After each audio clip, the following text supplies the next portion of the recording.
안녕하십니까. 나이스 신용평가 금융평가본부의 박현준 연구원입니다. 국내 캐피탈사의 사업 포트폴리오 구성이 변화하고 있습니다. 업권 전반적으로 자동차 금융과 하이브리스 자산의 비중은 줄어드는 반면 기업금융과 투자자산은 증가하는 추세입니다. 금번 세션에서는 캐피탈사 사업 포트폴리오 변화 내용과 원인을 설명하고 이에 따른 영향과 전망에 대해 말씀드리도록 하겠습니다. 발표는 다음의 순서로 진행하고자 합니다. 법규상 국내 여신 전문 금융회사의 주요 업종은 신용카드업, 시설대여업, 할부금융업, 신기술 사업금융업 등으로 구성되어 있는데 이 중 신용카드업을 제외한 나머지 업무를 캐피탈업으로 구분하고 있습니다.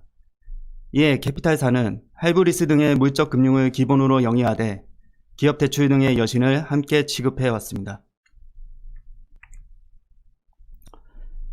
최근 들어 캐피탈사 사업 포트폴리오가 물적금융에서 기업금융 및 투자자산 중심으로 바뀌고 있습니다. 왼쪽 그래프상 주요 영업자산 비중 추이를 보면 자동차 금융 및 하이브리스 자산은 완만한 하향 곡선을 그리는 반면 기업금융 및 투자자산은 매년 증가하는 추세를 보이고 있습니다. 오른쪽 캐피탈사 사업 포트폴리오 구성비에서도 기업금융과 투자자산 비중의 합이 2012년 말 28.7%에서 2020년 6월 말 현재 43.1%로 크게 증가한 것을 확인할 수 있습니다.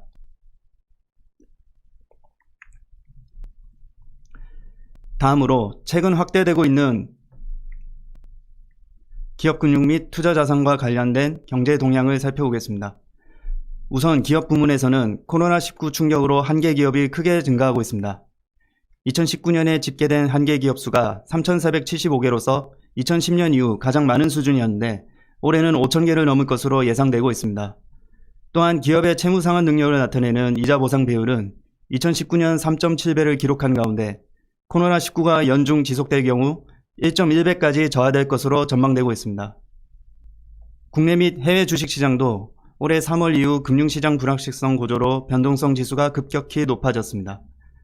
4월 이후 점차 안정되고 있으나 여전히 코로나19 확산 이전보다는 높은 수준입니다. 이에 따라 최근 캐피탈사의 기업금융 및 투자자산 확대에 따른 리스크 관리가 더욱 필요해지고 있습니다. 그럼 캐피탈사들의 사업 포트폴리오가 기존 물적금융에서 기업여신 및 투자금융 위주로 변화한 원인에 대해 말씀드리겠습니다. 먼저 2008년 글로벌 금융위기 이후 주요국의 중앙은행이 경기부양을 위한 완화적 통화정책을 펼치면서 우리나라를 포함한 전 세계적으로 저금리 기조가 지속되고 있습니다. 이와 함께 캐피탈 산업 내 영업 경쟁이 심화되어 하이브리스 자산을 포함한 운용자산의 수익률이 전반적으로 하락하고 있습니다. 2008년 10.1%에 달했던 캐피탈사의 운용자산 수익률은 2020년 6월 말 현재 6.0%로 크게 하락하였습니다. 이로 인해 업권 차원의 조달비용 및 대손비용 수준은 감소했음에도 불구하고 기존의 신차 하이브리스 등의 저수익 자산을 운용할 여력이 낮아지는 추세입니다. 조달비용 및 대손비용을 충당할 수 있는 적정 수익성 확보를 위해 하이브리스 이외의 고수익 자산을 늘릴 필요성이 높아지고 있습니다. 두 번째로 국내 경기가 저성장세를 이어가면서 캐피탈사의 대표적인 물적 금융자산인 자동차와 기계설비 등의 국내 수요 성장세가 정체 중입니다. 한국은행이 발표하는 설비 투자 지수가 2017년 이후로 하락하는 추세를 보이고 있고 국내 자동차 판매 대수도 2015년 이후 성장이 정체 중입니다. 이와 함께 타 금융업권의 여신 확대 등으로 캐피탈사를 통한 물적 금융 활용도는 점차 감소하는 추세입니다. 따라서 기존 물적 금융을 대체할 수 있는 신규 사업 영역의 확대가 필요해지고 있습니다. 마지막으로 신용카드사의 자동차 및 리테일 금융시장 진출이 본격화되고 있습니다. 최근 4, 5년간 금융지주사들의 대형 M&A가 이어지면서 금융그룹 차원에서 신용카드사와 캐피탈사 간의 사업 영역 중복이 발생하고 있습니다. 이에 따라 자동차 및 리테일 자산은 신용카드사에 전담하고 이외의 부문은 캐피탈사가 집중하는 포트폴리오 재배분이 이루어질 전망입니다. 이러한 움직임의 주요 요인으로 우선 신용카드사의 영업력에서 찾을 수 있습니다. 신용카드사는 캐피탈사 대비 금융소비자에 대한 영업 접근성이 우수한 것으로 분석됩니다. 최근 모바일 디바이스의 보편화로 지급결제 시장에서 간편결제 서비스가 주요 지급수단이 되고 있습니다. 이러한 간편결제 서비스에는 신용카드가 항상 탑재되기 때문에 신용카드사의 어플리케이션 보급률이 캐피탈사 대비 뛰어난 것으로 나타납니다. 이처럼 우수한 금융소비자 접근성을 바탕으로 신용카드사가 리테일 영업을 강화할 것으로 예상됩니다. 자금 조달 여건 측면에서도 신용카드사가 캐피탈사보다 우수한 것으로 분석됩니다. 자동차 금융을 취급하고 있는 신용카드사 4개사와 캐피탈사가 한 2020년 6월 말 기준 조달 비용률을 비교해보면 신용카드사가 더 낮은 것을 확인할 수 있습니다. 즉, 신용카드사가 캐피탈사보다 전반적으로 신용도가 우수하고 조달금리가 낮기 때문에 상대적으로 저수익 자산인 자동차 금융 등을 신용카드사가 운용하는 게 이자 마진 확보에 더 유리할 수 있습니다. 또한 감독규정 개정으로 2020년 10월부터 신용카드사의 총자산 레버리지 한도가 6배에서 8배로 완화됩니다. 이번 조치로 운용자산 증대 여력을 확보한 신용카드사가 자동차 및 리테일 자산을 확대하는 게 보다 용이해질 것으로 판단됩니다. 이처럼 신용카드사는 우수한 영업 접근성 및 조달 여건과 함께 자산 증대 여력을 바탕으로 신차 금융시장에 본격적으로 진출하는 것으로 나타나고 있습니다. 왼쪽 하단의 신차금융시장 점유율 추이를 보면 자동차 금융을 취급 중인 4개의 신용카드사 시장 점유율이 2016년 15.1%에서 2020년 상반기 현재 27.9%로 증가하였습니다. 반면 캐피탈사의 시장 점유율은 70%를 상회하며 아직까지는 우위를 점하고 있으나 매년 하락하는 추세입니다. 또한 국내 자동차 시장의 60% 이상 점유율을 차지하고 있는 현대기아차에 대해 현대캐피탈이 실질적인 단독 캐피탈사로서 자동차 금융을 취급 중입니다. 이를 감안해 현대캐피탈을 제외한 캐피탈사의 점유율을 가지고 비교했을 경우 이미 2018년부터 신용카드사의 점유율이 캐피탈사를 넘어선 것으로 분석됩니다. 캐피탈사가 취급 중인 자동차 금융 구성 추이에서도 그 영향을 확인할 수 있습니다. 업권 총자산이 증가함에 따라 자동차 금융 취급 잔액도 증가 중이나 신차 금융 부문의 하이브리스 비중은 전반적으로 하락하고 있습니다. 이에 캐피탈사는 중고차 금융과 렌터카 자산을 신규 취급하여 자동차 금융 자산을 확대하고 있습니다. 지금부터는 사업 포트폴리오가 기업 금융 및 투자 자산 중심으로 변화한 데 따른 영향에 대해 말씀드리겠습니다. 최근 저금리 기조 지수국에도 캐피탈사의 수익성 하락폭은 크지 않은 것으로 나타나고 있습니다. 오른쪽 그래프상 조달 비용 및 대손 부담이 급증하지 않은 가운데 하이브리스 자산 대비 상대적으로 운용 수익률이 높은 기업금융 및 신용대출 등의 비중이 증가하여 조정 ROA는 1% 초중반대를 유지하고 있습니다. 향후에도 캐피탈사 전반적으로 기업 여신, 투자자산 등 고수익 자산이 확대될 경우 단기적으로 운용 수익률은 상승할 수 있습니다. 따라서 조달 비용 및 대손 부담이 크게 증가하지 않는다면 저금리 기조하에서도 현 수준의 수익성이 유지 가능할 것으로 전망됩니다. 당초 코로나19로 인한 실물 경기 침체에 불구하고 현재까지 차주의 상환 능력이 양호하게 유지되는 가운데 정부의 유동성 공급 정책 및 한계 차주에 대한 채무 상환 유예 정책 등의 영향으로 2020년 상반기까지 캐피탈사의 건전성은 우수한 수준이 유지되고 있습니다. 이러한 상황에서 기업 여신 및 투자 자산이 증가할 경우 단기적으로 연체율 지표는 낮아지는 현상이 발생할 수 있습니다. 일반적으로 하이브리스 자산은 원리금 분할 상환 구조로서 연체 발생 시 지표 반영이 비교적 실시간에 이루어지는데 이러한 하이브리스 자산 비중이 감소한다면 부실 위험 설명력이 상대적으로 하락할 수 있기 때문입니다. 이와 함께 거액 여신 및 투자 자산의 신규 확대로 인한 지표 희석 효과도 작용할 수 있습니다. 왼쪽 그래프에서도 기업 대출의 연체율 지표는 전반적으로 하이브리스 자산보다 낮은 수준을 유지해온 것을 확인할 수 있습니다. 그러나 최근 코로나19로 인한 실물 경기 침체가 지속되는 가운데 기업 여신 등의 비중 증가 시 차주의 미래 상환 능력 전망을 반영하는 FLC 기준의 건전성 지표는 과거에 비해 저하될 가능성이 높습니다. 오른쪽 그래프에서 하이브리스의 고정이하 자산 비율이 전반적으로 2에서 3%대를 안정적으로 유지하는 반면 기업 대출은 글로벌 금융위기가 발생한 2008년 이후로 급증하였습니다. 즉, 경기 변동에 따른 기업 대출의 FLC 기준 건전성 민감도는 보다 높은 것을 확인할 수 있습니다. 이에 따라 기업 대출 비중 증가 시 경기 변동에 따른 잠재 손실 규모는 커질 수 있어 FLC 기준의 건전성 관리가 필요할 것으로 판단됩니다. 유동성 측면에서는 왼쪽의 캐피탈사 자금 조달 구조 추이상 여전체 등의 장기성 자금이 차지하는 비중이 지속적으로 증가하고 있습니다.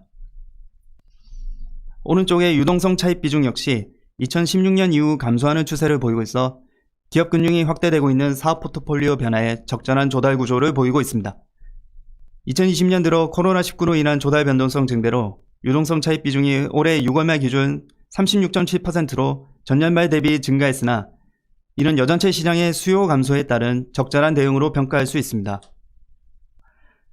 또한 글로벌 금융위기가 발생한 직후인 2009년 유동성 차입 비중이 52.6%였던 것을 비교하면 장기 조달 구조가 상당 부분 확립되었음을 확인할 수 있습니다.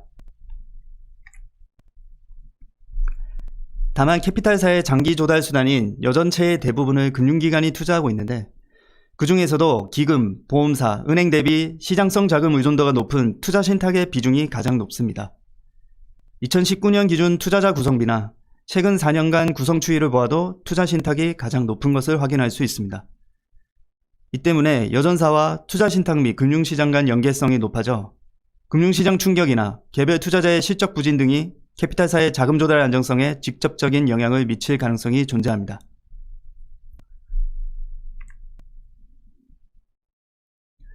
지금까지 기업 금융이 확대될 경우 개별 회사의 사업 및 재무 안정성에 미치는 영향을 살펴보았습니다.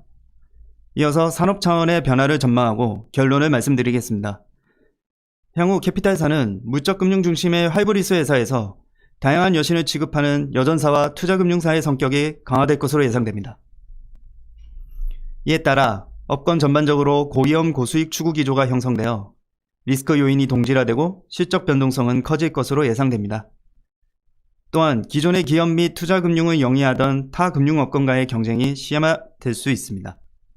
다만 최근 규제 강화로 증권산업의 기업금융 일부 축소 움직임은 캐피탈사의 새로운 성장 동력이 될 수 있습니다. 캐피탈 산업 내에서도 할부금융에 집중하던 대형사 및 캡티브사가 기업금융을 확대할 경우 기존의 기업금융을 영위하던 중소형사의 사업 기반이 위축될 것으로 예상됩니다. 따라서 향후 개별 캐피탈사의 영업력과 리스크 관리 능력에 따라 실적이 차별화될 것으로 전망됩니다. 기업금융 및 투자금융은 우량한 투자 대상을 발굴하는 영업력과 리스크 관리에 있어 높은 전문성이 요구됩니다.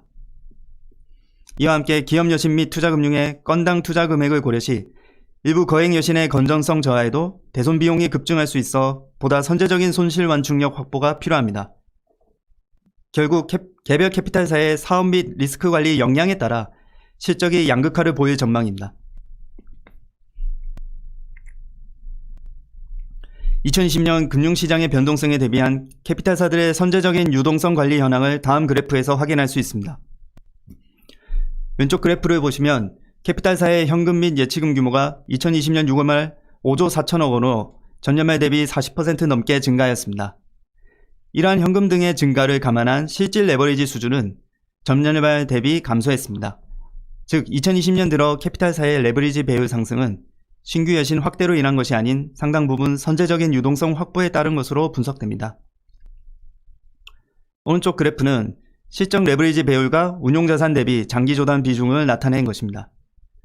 레버리지 배율이 높은, 즉 외형 대비 자본 규모가 작은 회사들은 장기 조달 비중을 높임으로써 실질 유동성 위험을 관리하고 있습니다.